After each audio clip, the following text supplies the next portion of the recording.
November 1942. Eastern Front. Georgy Zhukov, the Soviet Union's top general and the man who halted the Germans outside Moscow, launched 6 armies into an offensive near Lviv. This was Operation Mars. Its scale was monstrous, involving hundreds of thousands of soldiers on both sides, tanks, artillery, and aircraft. It was a meat grinder that would last for months and claim hundreds of thousands of lives. Zhukov fought in earnest, and his men died in earnest, with Red Army losses outnumbering German casualties 3-1. However, neither Zhukov nor his soldiers knew one crucial fact. They were being used as pawns in a much larger game. 1,000 kilometers from Lviv, in the offices of Soviet intelligence, General Pavel Sudoplatov held a sealed envelope. Inside was disinformation that had just been passed to the Germans through a Soviet double agent. This envelope contained the genuine details of Operation Mars, real coordinates, real dates, and real troop movements. These details were deliberately fed to the enemy by Soviet intelligence to convince the Germans that the main offensive would occur near Lviv. The goal was to make them commit their reserves there and focus their attention north. The true strike, Operation Uranus, was being prepared in the south, near Stalingrad. While Zhukov's forces were being ground down near Lviv, Operation Uranus encircled 300,000 Germans near Stalingrad, marking the turning point of the entire war. Zhukov never learned the truth. He believed his operation was a full-scale offensive until his dying day. Sudoplatov, however, insisted that the Soviet Union's greatest commander had been a decoy. His name, his reputation, his very presence, all were part of the elaborate deception. The 70,000 Soviet casualties near Lviv were the price paid to divert German attention. This was the most audacious and extensive disinformation campaign in the history of intelligence services, Operation Monastery. It was 4 years of continuous deception that helped change the course of World War II, and it would later grow even larger. Soviet intelligence even created an entire ghost army and tricked Hitler into decorating its commander. But first, let's explore who conceived all of this, and how one man managed to fool all of German intelligence for 4 years, Alexander Demyanov. Remember that name? Because until the 1990s, it appeared in no textbooks, no films, and on no memorial plaques. The man who fooled all of German intelligence for 4 years died an unknown engineer at a Soviet film studio, without a single award, mention, or recognition. But here's why the Germans never stood a chance of uncovering him. Demyanov came from Russian aristocracy. His great-grandfather was a founder of the Kuban Cossack Host, an elite cavalry unit in Russia. His father, an officer in the Tsarist army, died on the front lines in World War I. His uncle led the White Army's counterintelligence during the Civil War. His mother was a high society lady from St. Petersburg who refused to leave for Paris after the revolution. Now, view this through German eyes. Here was a man from a noble family who had lost everything under Soviet rule. Naturally, they assumed he hated the communists and would want to help Germany.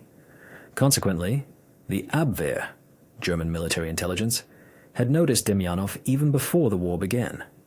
They created a file on him, assigned him an operational pseudonym, and marked him as a potential agent.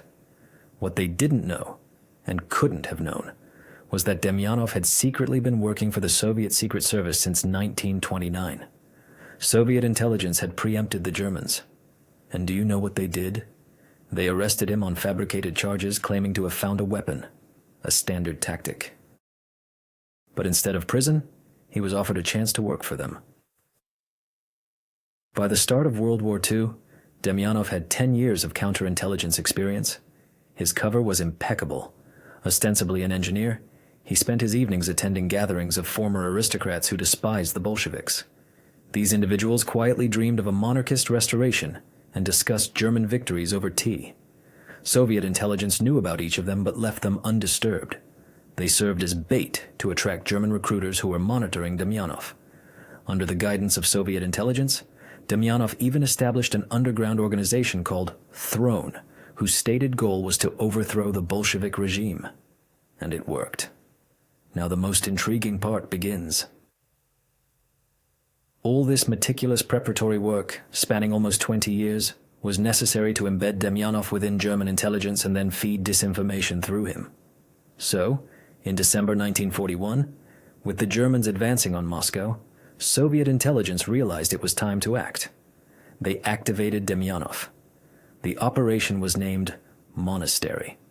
Demyanov crossed the front line on skis, in a blizzard, through territory that, to this day, shocks historians, had been mined by Soviet sappers. No one told him. He skied directly over a minefield and wasn't blown up. It was pure luck that the operation didn't end before it even began. He reached a German intelligence outpost in Smolensk and declared, "I am a defector. I hate Soviet power. I want to help Germany." He gave his real name, his true biography, and details of the Throne organization. The Germans checked their files and couldn't believe their eyes. This was the very Demyanov they had identified as a potential agent before the war, an aristocrat with anti-Soviet leanings who had now come to them willingly. Of course, the Germans weren't fools. They knew this could be a Soviet provocation, a Soviet agent posing as a defector. So, Demyanov was beaten, doused with boiling water, and twice led to a firing squad, where his execution was faked, all in the hope that he would confess to being a Soviet agent. But he never broke. The Germans believed him, and what followed was even more shocking. After 3 months of accelerated training with the Abwehr, learning radio communication, ciphers, and secret writing, Demyanov was sent back. In February 1942, Demyanov and 2 assistants were parachuted near Moscow. The drop went awry. A blizzard scattered them, and they lost each other in the darkness. Demyanov made it to Moscow and immediately contacted Soviet intelligence. His 2 assistants, who were genuine German agents, were quietly arrested. And so, the game began. Soviet intelligence arranged for Demyanov to be appointed as a liaison officer to the chief of the general staff. For the Germans, this meant one thing. Their agent was in the very office where the entire war was being decided, privy to every plan and every order. Canaris almost fell off his chair with joy and immediately rushed to boast to Schellenberg. Of course, Demyanov had no actual access to the general staff. But the information he transmitted was so professionally crafted, by real intelligence officers who knew exactly what the Germans would believe, that no one had even a shadow of a doubt. To understand the level of professionalism involved, the Abwehr then began sending new spies to Moscow, to meet with Max, to help Max, to expand his network. They would arrive, meet Max, and then disappear, one after another. Some were arrested, others were turned, forced to work for the Soviet side. A few were even allowed to return to Germany, where they reported to the Abwehr that the network was operational, Max was excellent, and everything was in order. The Abwehr believed them because every verification confirmed that Max's information was reliable. Meanwhile, Demyanov went home every evening to the very apartment where German spies would drink vodka with his wife and never wake up. This is no exaggeration. Demyanov's real wife once slipped a sleeping pill into a bottle of vodka being shared by a group of German saboteurs right in their kitchen. These were genuine commandos carrying real explosives, sitting at a table and drinking. When they passed out, a team of sappers entered the apartment and replaced their bombs with dummies. The next morning, the saboteurs woke up, had breakfast, and left for their mission, carrying explosives that couldn't detonate. They never knew. Think about it. You're poured a drink, you wake up the next morning, and you have no idea that the bomb in your bag is a fake. But Soviet intelligence wasn't content merely with catching spies. They wanted something bigger. They aimed to feed Germany false military intelligence and force the German high command to make decisions based on lies. This is where Operation Monastery transformed from a clever spy game into a weapon that changed the course of the war. You already know how the Rzev operation ended. You saw it at the beginning. But now you understand how it was accomplished. Through Max, through Demyanov, the Abwehr received actual information about Operation Mars. Real troop movements, real dates, real coordinates. This was all delivered intentionally. Reinhard Gehlen, head of German military intelligence on the Eastern Front, received this data from Max, saw that Zhukov was indeed near Rzev, and believed it completely. Everything aligned. Max's disinformation combined with Zhukov's presence was 100% proof for the Germans. And so, they looked north while Operation Uranus struck from the south. Abwehr Chief Canaris was so proud of Max's work that he boasted about him to his rival, Walter Schellenberg, head of SS intelligence. Schellenberg was envious. After the war, while imprisoned by the British, he wrote in his memoirs that the Abwehr had its man with a Soviet marshal, and considered it the main achievement of German espionage. Canaris awarded Max the Iron Cross First Class. On the very same day, the Soviet leadership awarded Demyanov the Order of the Red Star. One man, two awards, from two countries trying to destroy each other, for the exact same work. Schellenberg died in 1952, never knowing that the agent he so admired had been working for the enemy from day one. Historian David Glantz wrote an entire book arguing that Operation Mars was a full-scale offensive, not a feint. Zhukov maintained the same until his death, but Sudoplatov insisted Zhukov was a decoy, and the documents that could definitively settle the matter remain classified to this day. What we know for certain is that the disinformation channeled through Max worked, and Stalingrad became the turning point of the war. Stalin personally oversaw Operation Monastery, but by the summer of 1944, he felt it wasn't enough. Not because the operation had failed, but because it hadn't gone far enough. Catching spies and disseminating disinformation was good, but Stalin wanted to destroy German intelligence physically. He devised something that even his own generals found astonishing. In the summer of 1944, Soviet forces broke through the German front in Belarus. German Army Group Center was annihilated, with hundreds of thousands killed or captured, creating widespread chaos. Amidst this disarray, genuine groups of German soldiers, cut off from their lines, roamed the Belarusian forests, trying to reach German positions. Stalin saw this and proposed, what if we create a fake group, thousands of non-existent German soldiers, surrounded, pleading for rescue, and when the Germans send their best commandos to help, we'll capture every single one. It sounded like madness, but Stalin didn't ask. He commanded, Operation Berezino, the biggest trap of World War II, and it began, naturally, with Max. Demyanov was transferred to Belarus. His Abwehr handlers expected that sooner or later he would send something interesting from his new location. On August 18, 1944, he delivered.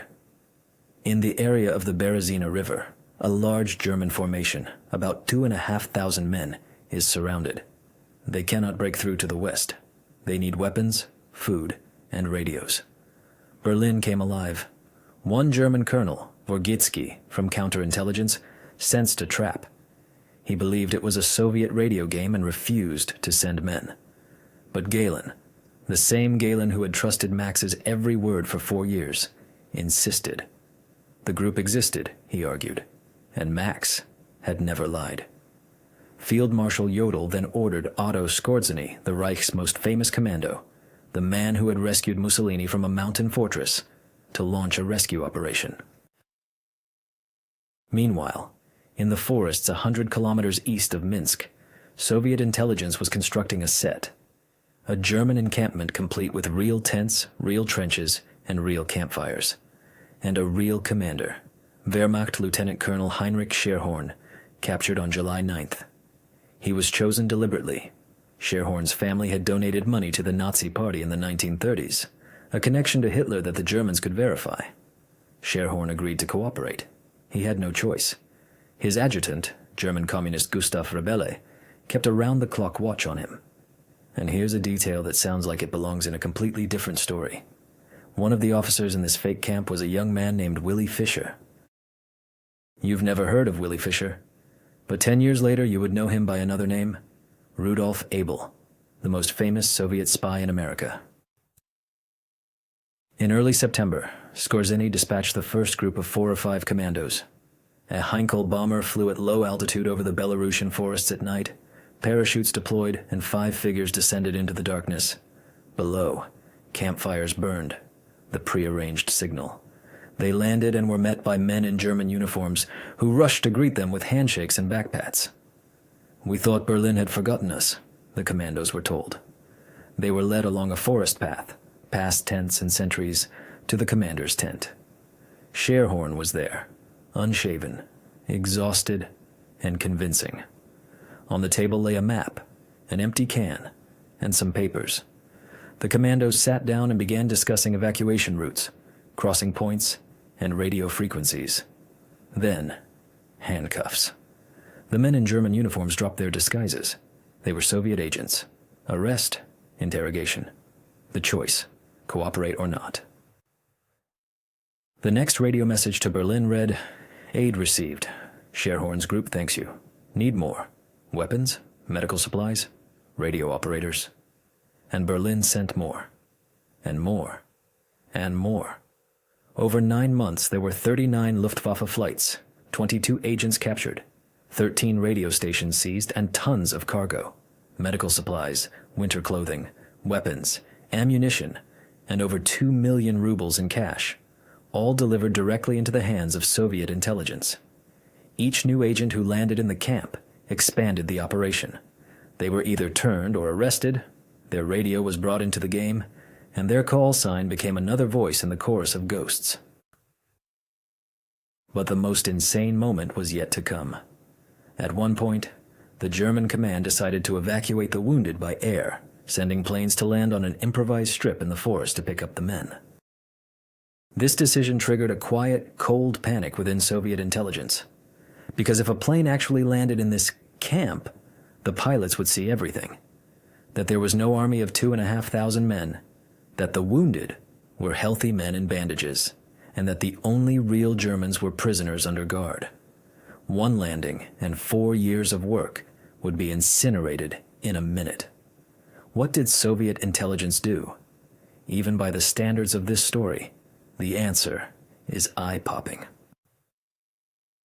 They staged a battle, a full-scale attack by Soviet troops on the German camp. On the night the planes were due to land, the forest around the camp erupted in fire. Automatic rifle bursts, grenade explosions, screams, tracer rounds arcing over the trees. The landing strip lights went out, destroyed by the enemy. The planes circled overhead, but landing was impossible. A radio message from the ground. "We are under attack. Casualties. Landing impossible. Retreat." The planes turned and flew west. The battle subsided. Silence. Somewhere in the forest, a Soviet officer put a stopwatch back in his pocket. The show was over. And the only applause was a coded message from Berlin the next day. "Hold on. Help will come." Months passed. Galen and Skorcheny continued to believe. They ordered Sherhorn to divide his group, sending half north towards the Latvian border and half south. Sherhorn responded by radio. Acknowledged. Moving out. Of course, no one went anywhere. Soviet intelligence simply moved dots on a map. The fictitious army conducted a fictitious march along a fictitious route, while the Germans tracked its progress via radio reports. On March 23, 1945, 6 weeks before the end of the war, Hitler signed an order promoting Sherhorn to colonel and awarding him the Knight's Cross. The Knight's Cross, one of the highest military decorations of the Reich. Awarded to a man who, at that very moment, was sitting in a camp, guarded by 20 armed men, reading a script written by his captors. If this were a movie, you'd say it was too much. Too unbelievable. May 1st, 1945. Berlin was burning. Soviet troops were storming the Reichstag. On this day, Sherhorn's camp received its last radio message from Berlin. It read, verbatim, "Shipments prepared for dispatch cannot be delivered. With heavy hearts, we are forced to cease rendering you assistance. Under the prevailing circumstances, we can no longer maintain radio contact." Imagine the Soviet officers deciphering this message. 4 years, hundreds of radiograms, dozens of destroyed spies, tons of intercepted equipment, and now, the final signal, from a city on fire. With heavy hearts, they never knew. Not until the very end, they thought they were speaking to their own. Now, let's look at what became of each of them, because the end of this story is stranger than anything in the middle. Alexander Demyanov, Agent Max, the man who was simultaneously the Abwehr's most valuable source and Soviet intelligence's most effective weapon, attempted another operation in France after the war. It failed. He returned home and became an engineer at Mosfilm, the Soviet film studio. The man who orchestrated one of history's greatest intelligence operations spent the rest of his life repairing cameras and sound equipment for Soviet comedies. He died in Moscow in 1975, without a single award for Operation Berezino. Not one. Mikhail Makliarsky, the colonel who devised the plan for both operations, also went into cinema, becoming a screenwriter. He, too, received no awards for Berezino. In fact, none of the officers involved in the operation received any recognition.